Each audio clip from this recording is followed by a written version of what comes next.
नमस्कार। Dhirendra पुंडी news point में आप सभी का एक बार फिर से स्वागत है। मेरे साथ आप देख रहे होंगे अवनीश पीएन शर्मा जी को, और उनको खोज लिया गया। आपका बहुत बहुत स्वागत है अवनीश जी। आप जो है इतनी लंबी छुट्टियों से आए हैं वापस, और अचानक ये फिल्म आ गई, घूसखोर पंडित। अगर मैं इस तरह से आपको कहता कि कोई घूसखोर पंडित कह रहा है तो आप नाराज हो जाते, लेकिन वो तो फिल्म आ गई। अब ये फिल्म आ गई है तो ये एक बड़ा आसान सा तरीका बना दिया। घूसखोर पंडित कह दो या कुछ और कह दो, और उसके बाद वो फिल्म पर जब आपत्तियां उठेंगी तो फिर आप फिर वापस ले लेना। तो लोगों को तो पता चल गया घूसखोर पंडित आ गया, और उसके बाद उसका नाम जो भी बदलेगा उसको देखने वो चले जाएंगे। एक तरीका तो ये है। हालांकि अभी इस पर योगी आदित्यनाथ की पुलिस ने एफआईआर की है। मैं इसलिए कह रहा हूं क्योंकि इंस्पेक्टर ने जब एफआईआर दर्ज कराई तो उसने ये लिखा है कि उनके निर्देश पर। तो मैं ये जानना चाहता हूं कि इस तरह के इंसिडेंट्स को आप देखते कैसे हैं? पहले तो ये बताइए कि क्या क्या है ये? बिल्कुल सर। सबसे पहले तो आपको नमस्कार, आपने अवसर दिया, और सभी दर्शकों को प्रणाम। थोड़ी-सी एक छोटी-सी छुट्टी थी, तो इसके लिए क्षमा करेंगे सर, कभी-कभी आवश्यक हो जाती है। सर, मैं शुरुआत इसकी ज़रा दूसरे ढंग से करूँगा। मेरे सामने बहन मायावती, बहुजन समाजवादी पार्टी की चीफ मुखिया, उनका एक ट्वीट आया, इसी वेब सीरीज पे, घूसखोर पंडित पे। और योगी आदित्यनाथ जी ने तो एफआईआर का केवल निर्देश दिया, और होता है मौखिक आदेश, आप जानते हैं, अनुभवी पत्रकार आप हैं, तो कई बार जो है वो मौखिक आदेश जाता है, तो ये लिखा जाता है, ये शासकीय भाषा है कि मुख्यमंत्री जी के आदेश पर, या मुख्यमंत्री जी ऐसा चाहते हैं, तो ये नोट्स भी बनते हैं, इस तरह के आदेश भी पारित होते हैं। तो इसमें कोई नई बात नहीं है कि वो इंस्पेक्टर ने एसएसपी को, या जो मुखिया होगा जिले का, उसको गया होगा, संबंधित थाने को उसने निर्देशित किया होगा, तो किसकी शिकायत पर, तो ये एक चीज है।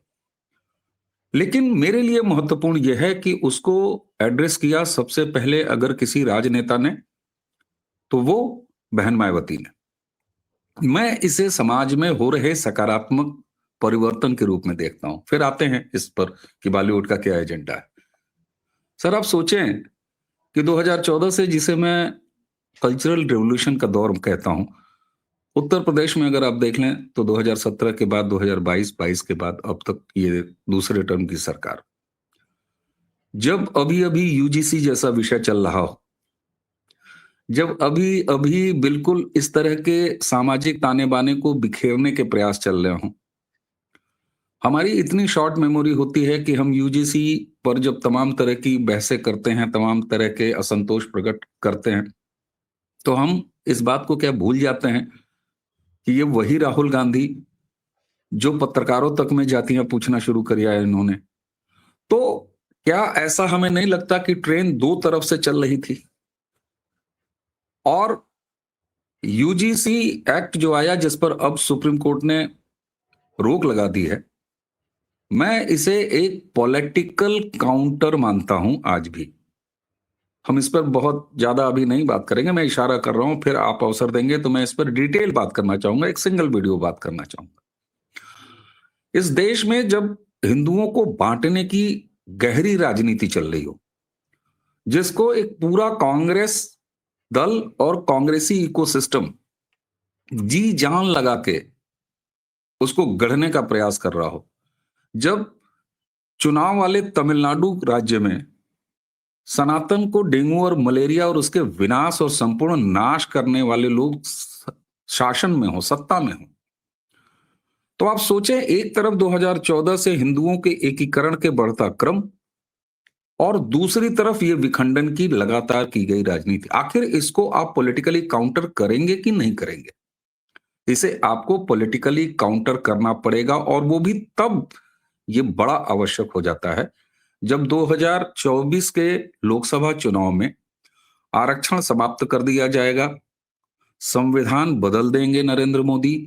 इस तरह की अफवाहों पर आपके अंक गणित को 240 पर लाया गया है, इसी देश में लाया गया है। तो आपको राजनीति के जितने भी वार होते हैं उसका राजनैतिक उत्तर ही आपको देना होता है। आप सरकार में हैं तो आप कुछ ऐसे काम करके देते हैं, पॉलिटिकल मूव करते हैं, और अगर आप विपक्ष में हैं तो इस तरह की आप अफवाह फैलाते हैं। अगर आप बहुत ज्यादा पॉजिटिव विपक्ष हैं तो आप सरकार की विफलताओं को गिनाते हैं। लेकिन अगर आप लीडर ऑफ ऑपोजिशन आज का राहुल गांधी, जो कि संसद में इस तरह के बर्ताव करते हैं, अगर उस जैसा विपक्ष है तो आप अफवाहें फैलाते हैं। आज तक संसद के बाहर या संसद के अंदर इस देश के विपक्ष ने, खासतौर से एलओपी ने या कांग्रेस ने, कभी कोई वाजिब विरोध सरकार का किया हो, ऐसा मुझे याद नहीं आता। अब आते हैं इस फिल्म पे।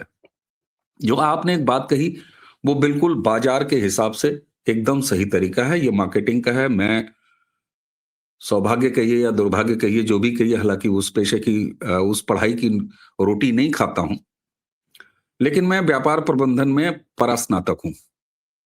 और मजे की बात यही, मेरा स्पेशलाइजेशन भी मार्केटिंग में ही है, इंटरनेशनल मार्केटिंग में।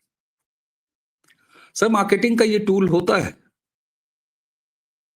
और आपने जो बात कही, बिल्कुल बेसिक एलिमेंट यही है। लेकिन मैं ये कहता हूं कि ये बाजार का बेसिक एलिमेंट है, एक तरीका है कि अपने प्रोडक्ट को हिट कराएं। सवाल ये होता है कि प्रोडक्ट तो बना ना, पहले दुर्भावना से बनाना, और दुर्भावना से बनाने वाले उसी समाज के लोग हैं। वो दो पांडे उनमें जुड़ा।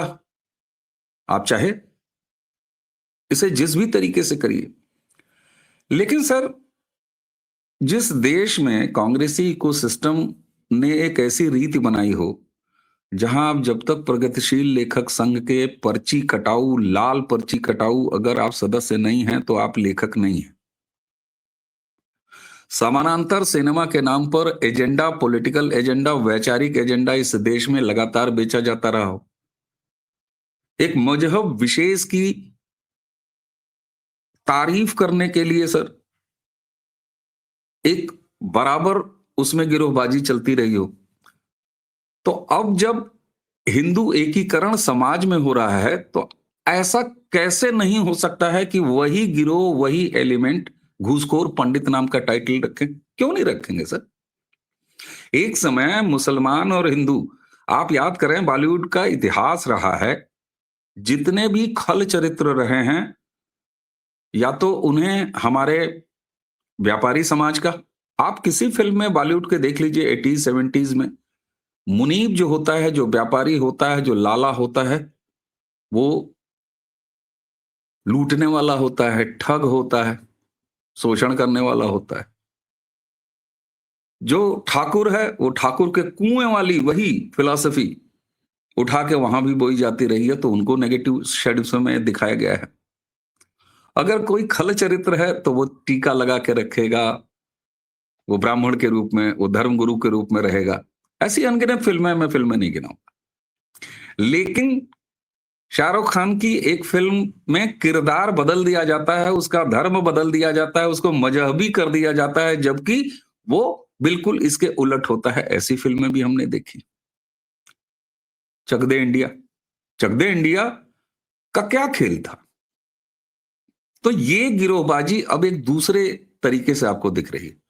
जब क्रिएटिव वर्ल्ड में भारतीय संस्कृति और परंपराओं को पुनर्जीवित करने वाले, उनको स्थापित करने वाले, उनको लाके दर्शकों के सामने रखने वाली फिल्में जब जनता के बीच में लोकप्रिय हो रही हैं, तो ये वार जो राहुल गांधी अगड़ा पिछड़ा दलित खेलते हैं, जो सनातन को डेंगू मलेरिया बताते हैं, बनाते हैं, तो ये एलिमेंट, चाहे वो वेब सीरीज बना रहे हो, चाहे फिल्में बना रहे हो, ये उसी तरह का मूव है। इसके अतिरिक्त और कुछ नहीं है। मार्केटिंग गिमिक है इसमें, मैं मानता हूं, लेकिन पहले बनी ना घूसखोर पंडित, बनाया उन्होंने, प्रोडक्ट बनाया। और सर, कोई भी इस तरह का प्रोडक्ट बाजार में चलने के लिए बनाया जाता है। आप देखिए इस समय माहौल क्या चल रहा है। एक तरफ विपक्ष हिंदुओं को बांटने पर तुला हुआ है, दूसरी तरफ यूजीसी एक्ट आया, उसके बहाने एक ऐसा तमाशा और नकारात्मक चीजें खड़ी की गई जिसमें कुछ मासूम लोग भी उस धारा में बहे हैं। इस बीच में एक और, ये मैं इसे सामाजिक ताने बाने को डिस्टर्ब करने का प्रोडक्ट ज्यादा बताता हूं। और सर, इस तरह की चीजों के लिए बहुत कायदे से फंडिंग की जाती है। इन्हें बाजार में ये वेब सीरीज हिट हो, फ्लॉप हो, इसकी बहुत ज्यादा चिंता नहीं होती। लेकिन उसी के साथ एक चीज और भी होती है। इस देश में सामाजिक ताने बाने के खिलाफ क्या ये सच नहीं है कि राष्ट्रवादी राजनीति करने वाली भारतीय जनता पार्टी या उसके एलाइज अभी भी 35-36% वोट पे खेल रहे हैं? यही तो सच है। इसी आधार पर तो वो कहते हैं 65% तुम्हारे खिलाफ हैं। तो ये उन 65% को एड्रेस करने के लिए और उनके बीच खेलने के लिए ये क्रिएशन किया गया है। मैं इसे वैचारिक एजेंडा खोरी ज्यादा मानता हूं। ये कहीं से भी कंटेंट क्रिएशन नहीं है। ये कहीं से कोई कला या रचना धर्मिता या कोई फिल्म या कोई आर्ट नहीं है। ये प्योरली इस देश के उसी हिंदू एकीकरण वाले सामाजिक ताने बाने को एक बार पुनः डिस्टर्ब करने के लिए बॉलीवुड की तरफ से कला धर्मिता के नाम पर कला, आर्ट, फिल्म, इस एजेंडे, इस रैपर के तहत किया गया ये जहर है। मैंने अपनी बात जहां से शुरू की थी वहीं से थोड़ा सा विराम लूंगा। सुखद ये है देखना, बहुत सारे लोग ये कहेंगे कि विधानसभा चुनाव आ रहा है, बहुजन समाज पार्टी ने पहले भी सोशल इंजीनियरिंग की हुई है और तिलक तराजू और तलवार इनको मारो जूते चार, वहां से चल के ब्रह्मा विष्णु महेश हैं, वहां तक आए हैं। ब्राह्मण शंख बजाएगा, हाथी दौड़ा जाएगा, वहां तक आए हैं।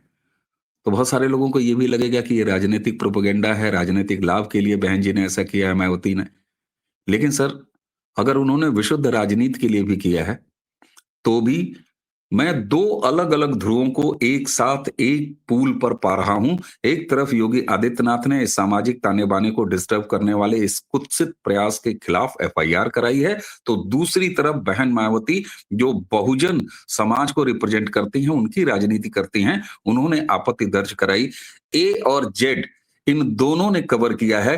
बीच वाले कांग्रेस, सपा, इन जैसे लोगों की ये खुरापात है। तो मैं एक दुख में सुख भी देख रहा हूं। ये बहुत बड़ा परिवर्तन है सर। एक तरफ सत्ता में रहने वाले योगी आदित्यनाथ इसको एड्रेस करते हैं, अपने तरीके से एफआईआर कराते हैं, और दूसरी तरफ बहुजन की राजनीति करने वाली बहन मायावती अगर इसका संज्ञान लेती हैं और अपना विरोध दर्ज कराती हैं, तो मुझे लगता है कि ये बांटने वाले, सामाजिक ताना बाने को बिगाड़ने वाले कुत्सित प्रयास असफल होते रहेंगे। तो मेरे लिए तो ये जो कुल हासिल जमा है, जो मैं पॉजिटिव इसमें से हासिल कर पा रहा हूं। बाकी बदमाशियां तो हैं ही हैं सर। जी, आप म्यूट हैं सर। ये बताइए, जो बदमाशी हुई है ये तो सीधे तौर पर ये इशारा कर रही है कि भाई किसी भी कीमत पर आप उनको ये मालूम होगा। भाई ये तो नीरज पांडे को ये मालूम होगा ना, या रितेश शाह को, कि साहब ये फिल्म जाएगी तो इस पर एफआईआर होगी, और वो इस समय ला रहे हैं जब यूजीसी को लेकर अभी बहुत सारे लोग नाराज हैं। मतलब नाराज नहीं, बहुत ज्यादा नाराज हैं। इवन दो कि वो अभी तक आप देख रहे होंगे अचानक सब लोगों ने बहिष्कार और तमाम चीजें शुरू की हैं। यहां तक कि मुझे लगता है कि इतने लंबे समय में हमने पहली बार किसी को देखा है कि प्रधानमंत्री मोदी जो है उनको उनको सीधे उनकी छवि पर अटैक किया गया हो, उन्हीं के समर्थकों से। ऐसा कभी देखा नहीं है। तो ये जो खेल है ये कैसे रुकेगा?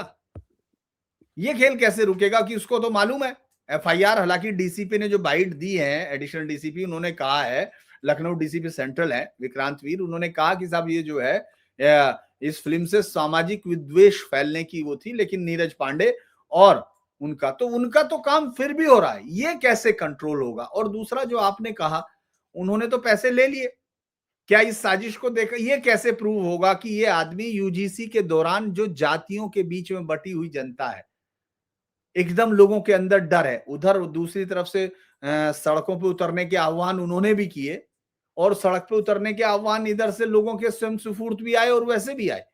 लेकिन इसके बावजूद लोगों ने समझदारी दिखाई नहीं हो। ठीक है, बहस होंगी, जो भी होगा कोर्ट में होगा। और वामपंथियों ने छाती पीटी, चाहे वो दिल्ली यूनिवर्सिटी में पीट रहे हो या तमाम जगह पर पीट रहे हो, वो सब, वो उनका एजेंडा बाप सा पता नहीं क्या क्या वो सब। मतलब ये तो पहले तो हैरानी की बात है कि कोई लेफ्ट का आदमी ब्राह्मण को कैसे अध्यक्ष पद के टिकट देंगे, जब आप मान रहे हो ब्राह्मणवाद से मुक्ति। तो आप पहले अदिति मिश्रा से ही मुक्ति लीजिए। भाई पहले तो अदिति को खुद ही अपने से खुरच-खुरच के अपने पिता को या उसको जैसे भी वो कर सकती है, उसको अपने जन्म पर रोना चाहिए, रोना चाहिए, जो भी कर सकती है उसको करना चाहिए, क्योंकि वो तो ब्राह्मण से कैसे मुक्त होगी पता नहीं, ये कौन-सी भाषा है। अब आप ये मुझे ये बताइए कि इन 2 ध्रुवों के बीच में कैसे सँभालेंगे, और क्या जैसे ये कहा गया कि योगी आदित्यनाथ ने प्रॉम्प्ट एक्शन दिखाया? क्योंकि यूजीसी में जिस तरह से ये कहा गया कि बीजेपी के नेताओं ने उस तरह से सामने आकर जवाब नहीं दिया कि वो क्या करेंगे, बल्कि बहुत सारे मुझे मालूम नहीं कि वो फेक हैं या कुछ है, कोई भागलपुर का तिलका मांझी यूनिवर्सिटी का दिखा रहा है, कोई मध्य प्रदेश का नोटिफिकेशन दिखा रहा है कि देखिए बीजेपी और संघ ने अपना काम शुरू कर दिया, इन्होंने इस तरह की कमेटियां बना दी हैं।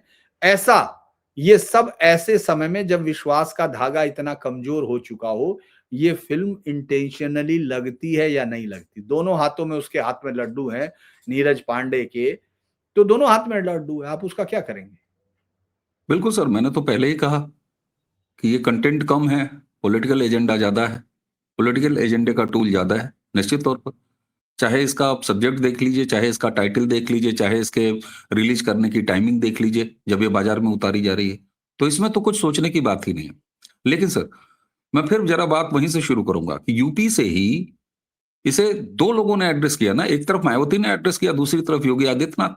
एक सत्ता में है, तो उनका काम है सरकारी कामकाज करना, तो उन्होंने उस अंदाज में किया। एक विपक्ष में है, तो उन्होंने आवाज़ उठाई और अपना विरोध प्रकट कराया। सवाल ये होता है सर, आपने जिस बात को कहा कि ऐसे दौर में, और मैंने इसीलिए राहुल गांधी और उनके इकोसिस्टम का बार-बार नाम लिया। ये ऐसा नहीं है कि यूजीसी के बाद जो डेवलप हुआ है, ये उसका परिणाम है। बिल्कुल नहीं है सर। क्या सनातन को डेंगू, मलेरिया यूजीसी के बाद कहा गया है? नहीं कहा गया। क्या राहुल गांधी ने जातियां पत्रकारों से लेके, अधिकारियों से लेके, टीवी जर्नलिस्टों से लेके हर जगह खोजना क्या यूजीसी के बाद शुरू किया? नहीं शुरू किया। सर, बटोगे तो कटोगे, एक रहोगे तो सेफ रहोगे। इसको काउंटर करने के लिए विपक्ष लगातार ये काम कर रहा है कि किस तरीके से। अखिलेश यादव का पीडीए क्या है सर?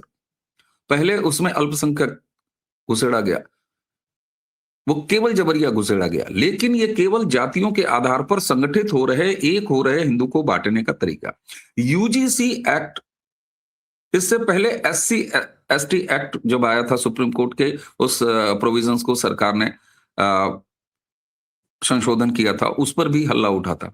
सवाल ये होता है सर कि हिंदू एक कैसे होगा, और जो लगातार 2014 से उस रास्ते पर चल पड़ा है, क्या हम ये भूल जाते हैं कि चाहे वो अंबेडकरवादी आंदोलनों के नाम पर हो, चाहे वो भाषाई आंदोलनों के नाम पर हो, चाहे वो सामाजिक एक वो न्याय के जरिए रहा हो, चाहे उसको कांग्रेस ने किया हो, चाहे उसमें मजहबी तड़का लगा के सपा जैसी पार्टियों ने किया हो, ये शक्तियां लगातार इस काम को करती रही हैं, और अल्टीमेटली ये सारा जो बंच निकल के आता है, ये कांग्रेस का इकोसिस्टम है, जो इसने इतने सालों में हासिल किया है, उसको गढ़ा है, बनाया है, उसको पाला है, पोषा है।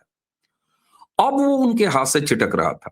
तो आपको ये गुरिल्ला वार अलग-अलग तरीकों से दिखाई देता रहेगा, लगातार खड़ा किया जाएगा। आप मुझे ये बताइए, सुप्रीम कोर्ट ने, अभी आपने कहा कि वो कितने ऑथेंटिक हैं, कितने नहीं हैं। ये प्रोपेगेंडा कहां से आ रहा है? जब सुप्रीम कोर्ट ने यूजीसी एक्ट पर रोक लगा दी, तो कमेटी कैसे बन जाती है? ये बड़ा बेसिक सी बात है कि जब किसी कानून को सुप्रीम कोर्ट ने रोक दिया, तो इसका मतलब वो इंप्लीमेंट नहीं हो रहा है। जब इंप्लीमेंट नहीं हो रहा है, तो किस यूनिवर्सिटी ने कैसे बना देगी? ये सोचिए आप, किस तरह के ये कौन कर रहा है? ये कौन कर रहा है? क्या इस देश में ऐसा नहीं हुआ है कि गलत नामों से पेजेस बना के सोशल मीडिया पे, गलत नामों से हैंडल बना के, गलत पहचान से हैंडल बना के इस तरह के प्रोपेगेंडा किए जाते हैं? दूसरा, आप मुझे ये बताएं सर, अभी यूजीसी एक्ट पे ही जो बांटने का काम, जहर बोने का काम किया, आपने कहा कि एक दोनों तरफ से सड़कों पर उतरने की पूरी अनाउंसमेंट थी। अनाउंसमेंट कहां थी सर? अनाउंसमेंट केवल सोशल मीडिया पे थी। ये सारा गुस्सा, सारा आमर्श, सारा क्रोध, ये कहां दिखाई दे रहा है? सोशल मीडिया पे दिखाई दे रहा है।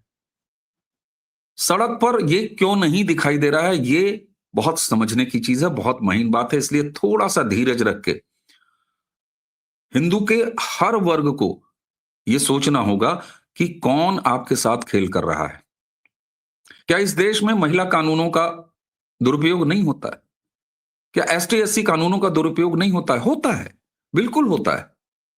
लेकिन यूजीसी एक्ट पर जिस तरीके से विपक्षी पार्टियां शांत रहीं और अपने लोगों ने घेरा, मैं उसमें दोनों पक्ष देखता हूं, सकारात्मक भी नकारात्मक भी।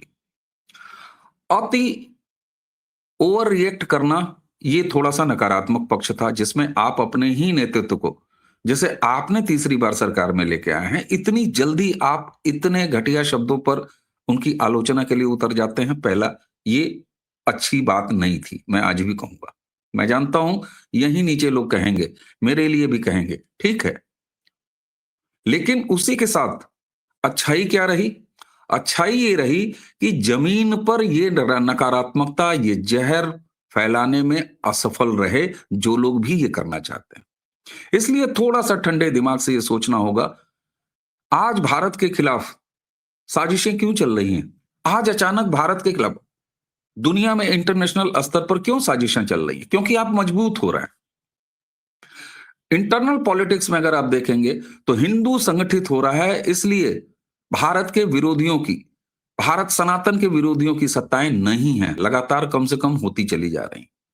लेकिन यही वो गाढ़ा वक्त है जिस समय आपके अंदर जहर फैलाने का प्रयास किया जाएगा, चाहे ये घूसखोर पंडित जैसी चीजें हो, चाहे पत्रकारों से लेकर हर जगह जाति पूछने का हो, चाहे यूजीसी एक्ट पर ओवर रिएक्ट करने का हो। ठीक है, हमने चुना है इस सरकार को, हम सबने मिलकर चुना है इस सरकार को, लगातार तीसरी बार किया है। अगर कहीं कुछ गलत हो रहा है तो हम प्रश्न उठाएंगे, हम प्रश्न उठा रहे हैं। लेकिन ये एक पॉलिटिकल मूव भी हो सकता है। और दूसरा, सर मुझे ये बताइए, हिंदू एकीकरण के लिए, सनातन एकीकरण के लिए कुछ तो सर योगदान देना पड़ेगा। मैं जानता हूं कि मेरी बात को बहुत गलत तरीके से लिया जाएगा, लेकिन फिर भी मैं रुकूंगा नहीं।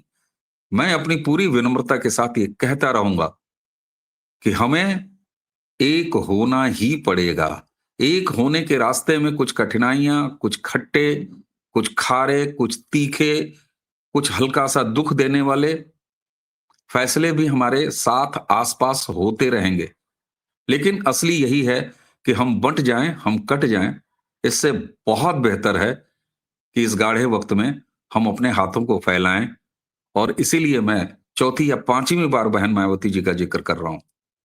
बहन मायावती जी एक ऐसी कैरेक्टर हैं जो विपक्ष में रह के कैसे राष्ट्रवाद को निभाया जा सकता है, कैसे भारत को एक बनाए रखने में मदद की जा सकती है, ये अगर कोई राष्ट्रीय राजनीतिक चरित्र अगर किसी में दिखाई देता है 2014 से, तो मेरी हाथ जोड़ के अपील है दर्शकों, जरा ध्यान दीजिएगा। एक भी भारतीय सेना के प्रति कोई बयान, किसी धर्म विशेष के प्रति कोई बयान न खुद मायावती जी ने कभी दिया, न सेना के शौर्य पर कभी सवाल उठाया, चाहे वो ऑपरेशन सिंदूर रहा हो, चाहे उसके पहले के सर्जिकल स्ट्राइक्स रही हो।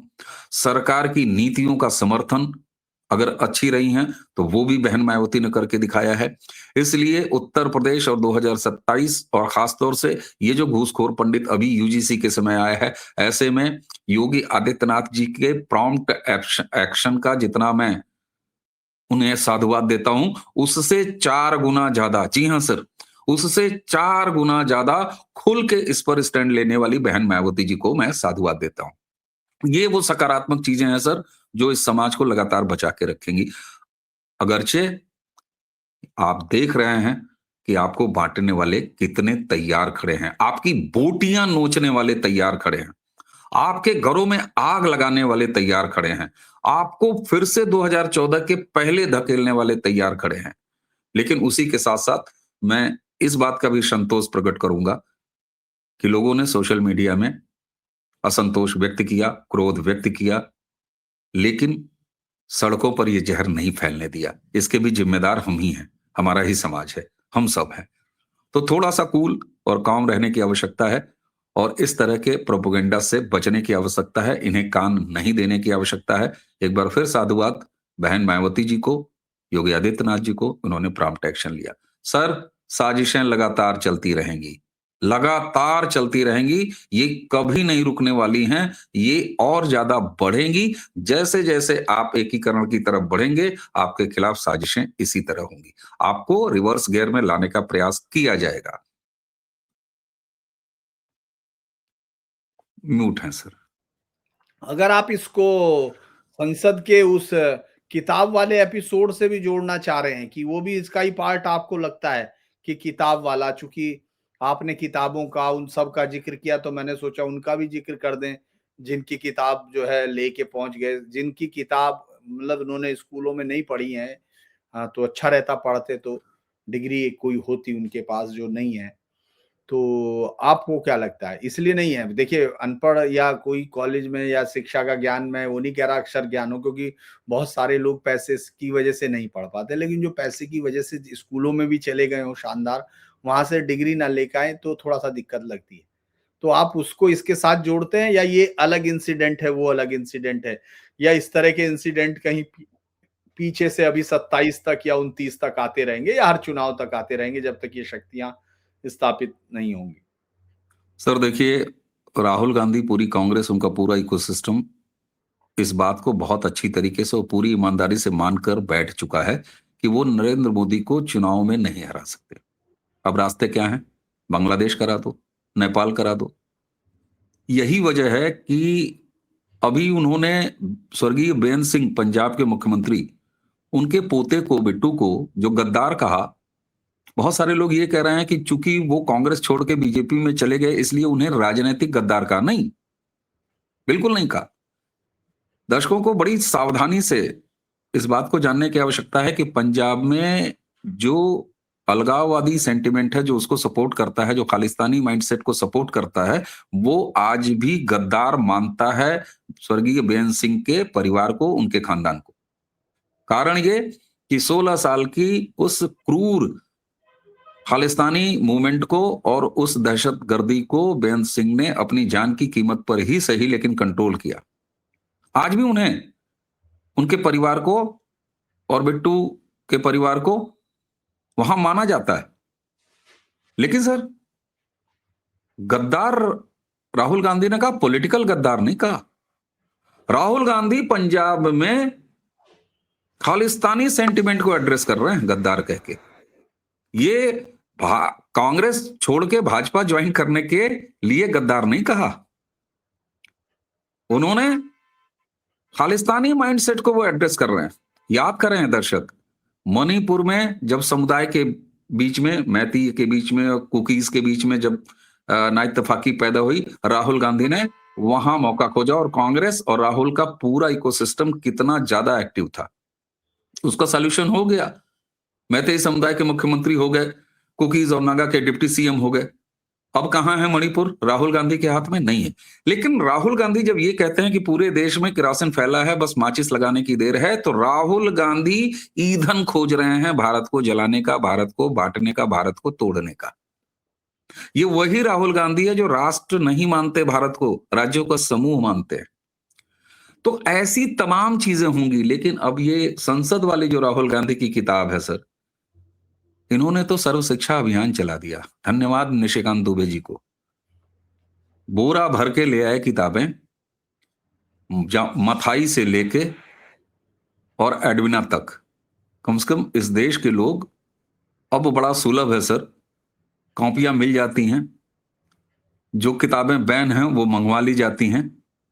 तो राहुल गांधी को तो बहुत क्रेडिट जाता है कि वो बार बार फावड़ा पकड़ा देते हैं इस देश की जनता के हाथ में कि आओ हमारी खुदाई कराओ और खुदाई का काम शुरू करो। ये एक बंच बनाया जा रहा है और इसको आप लगातार होते हुए देखेंगे। कभी जाति पूछी जाएगी, कभी कैरेक्टर असैसिनेशन होगा, कभी घूसखोर पंडित आएगा, कभी इस तरह के डिवाइड करने वाली चीजें आएंगी। जो भारत के राष्ट्रवाद का दमन कर सकती हूं, उसे कमजोर कर सकती हूं, ऐसे हर एलिमेंट को लगातार तैनात किया जाएगा, लगातार उसके जरिए प्रहार किया जाएगा। इसीलिए मैंने कहा बड़ी विनम्रता से कि बहुत गाढ़ा समय है। 2014 से एक देश दूसरे रास्ते पर चल रहा है और देश तब चल पा रहा है जब समाज एक दूसरे रास्ते पर चल रहा है। इसलिए हमें बेहद सतर्क रहने की आवश्यकता है सर।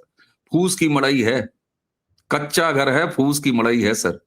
इन 11 सालों में हमने फूस की मड़ई तैयार की है और एक छोटी सी चिंगारी इसे जला के खाक करेगी, 2014 से वापस ले जाकर रख देगी उसी दौर में जहां हम आज रहने की कल्पना नहीं कर सकते, चाहे वो भारत का विकास हो, चाहे देश की आर्थिक प्रगति हो, चाहे सांस्कृतिक प्रगति हो, चाहे सामाजिक प्रगति हो। इसलिए हमें बहुत सचेत रहना है और हम फूस की घरौंदे में आगे बढ़ रहे हैं और आप सोचें हमारे हर तरफ हर तरह की आग और हर तरह की जहर की खेती की जा रही है। ऐसे में बहुत गाढ़ा वक्त है सर, बहुत ज्यादा कॉन्फिडेंट रहने का समय नहीं है, विजिलेंट रहने का समय है। जी। एक आखिरी सवाल है छोटा सा, क्योंकि अब बातचीत आपने उसी पर ले जाके रखी है कि आपको क्या लगता है, नसीरुद्दीन शाह तो कह रहे हैं कि ये देश वैसा नहीं है जैसा जैसा वो आए थे, और उनको भाई जश्न उर्दू में भी नहीं बोलने दे रहे आपको कि वो सरकार का विरोध करते हैं, और सेम उसी बॉलीवुड से ये फिल्म आ रही है, भाई वही तो बॉलीवुड सब है ना। कुछ हो रहा है सर, सब जी कुछ हो रहा है। भारतीय संस्कृति, भारतीय के सनातन इतिहास और भारत के सनातन पहचान को महिमा मंडित और स्थापित करने वाले भी काम हो रहे हैं बॉलीवुड में। वहीं ना हो रहे हैं ये। वहीं पर नेगेटिव जितने भी हैं भारत के प्रति कंटेंट क्रिएशन या ऐसे हाउसेस, उनको अपना रंग भी बदलना पड़ रहा है। तो ये चरनी का दौर है। मैंने कहा आपने कुछ हासिल नहीं कर लिया है अभी, आप उस प्रक्रिया में हैं। आप 4 ईंट जोड़ रहे हैं, 2 ईंट घटा हुआ आपको मिलेगा रोज सुबह। जैसे जो लैंड माफिया होते हैं वो किसी सभ्य समाज को अपनी कॉलोनी बनाने में क्या करते हैं, रात को आप 4 ईंटें लगाते हैं और सुबह आपको ढहा हुआ मिलता है। लेकिन हमें क्या कोशिश करना है, एक सभ्य आदमी क्या कोशिश करता है, एक सकारात्मक समाज क्या कोशिश करता है, हम फिर अपने ताने बाने को करेंगे। एक ही साथ सब कुछ चलेगा सर, सब कुछ चलेगा। इसलिए नसरुद्दीन साहब ही हैं। लेकिन अब वही सकारात्मक देखिए बोलने नहीं दिया गया ना, भगा दिया गया ना। ये भी तो यही इसी समाज में हो रहा है। अब क्यों नहीं बनती वैसी फिल्में, क्योंकि उनको बाजार नकार दे रहा है ना सर। तो ये सारा कुछ होगा। ऐसा नहीं है कि आपने विजय हासिल कर ली, अब लंबी चादर लेते हैं और सो जाते हैं। सर पलक झपकी और आपके उस कंस्ट्रक्टिव फूस वाली मड़ई को आग लगा दिया जाएगा। इसलिए रात भर जागते रहो, जागते रहो। और इसीलिए मैं सर बड़ी विनम्रता से कहता हूं, अभी कच्ची गृहस्थी है। एक हमारे यहाँ कहा जाता ना, अभी कच्ची गृहस्थी है। भारत ने 2014 से जिस रास्ते पर चलना शुरू किया है, वाकई में एक दशक कोई लंबा वक्त नहीं होता। आपको बर्बाद किया गया है सैकड़ों हजारों सालों में। अभी आपने सिर्फ पैया पैया चलना शुरू किया है, कच्ची गृहस्थी है। इसलिए 2 उंगलियों की क्रांति अभी लगातार आमर्श है, रहना चाहिए, बिल्कुल रहना चाहिए। लेकिन इस चक्कर में कहीं ऐसा ना हो कोई ठगवा नगरिया लूटल हो, मुझे वो लोग गीत याद आ रहा है, तो उससे बच के रहना पड़ेगा। कोई किसी को इस समय संतुष्ट नहीं कर सकता सर, बेहद गंभीरता से कह रहा हूं। मेरे ऊपर बहुत सारे, चाहे वो सोशल मीडिया का फेसबुक हो, चाहे यहां हो यूट्यूब पर, लोगों ने यहां तक कहा कि आप 7 दिन की छुट्टी पर इसलिए भाग गए कि आपको यूजीसी पर बोलना ना पड़े। मुझे मालूम है ये बहुत कठिन समय है सर। किसी को आप संतुष्ट नहीं कर सकते, किसी को भी सेटिस्फाई नहीं कर सकते। इसी वीडियो के नीचे आप देखिएगा 50 ऐसे कमेंट आएंगे, और मैं तो स्वागत करता हूं ऐसे कमेंट्स का। लेकिन क्या